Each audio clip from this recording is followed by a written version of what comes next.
ইসরায়েলের পার্লামেন্ট নেসেটে ধস্তাধস্তির ঘটনা ঘটেছে। এতে অন্তত দুজন আহত হয়েছেন। এই খবর জানিয়েছে মধ্যপ্রাচ্য ভিত্তিক প্রভাবশালী সংবাদ মাধ্যম আল জাজিরা।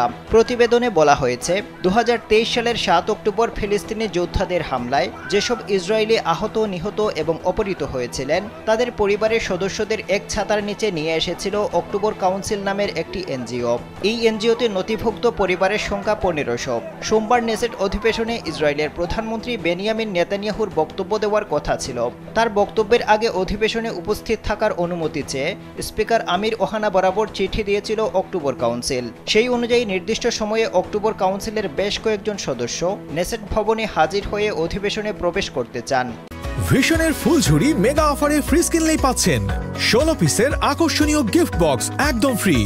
এ সময় রক্ষীরা তাদের বাধা দিলে তাদের বাদানুবাদ শুরু হয় অক্টোবর কাউন্সিলের সদস্যদের সাথে। অল্প সময়ের ব্যবধানে সেই বাদানুবাদ পরিণত হয় ধস্তাধস্তিতে। ধস্তাধস্তির জেরে দুজন আহত হওয়ার পর নেসেটের সিঁড়িতে অবস্থান নেয় অক্টোবর কাউন্সিলের সদস্যরা। এ সময় তারা ক্যাসেট আবৃত্তি করতে থাকে এবং নিহত ও জিম্মিদের ছবি সংবলিত প্ল্যাকার্ড তুলে ধরে।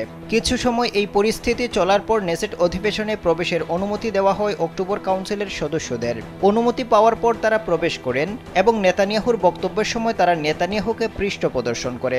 সেই সঙ্গে নিহত ও জিম্মিদের ছবি সংবলিত প্ল্যাকার্ডও তুলে ধরেন তারা।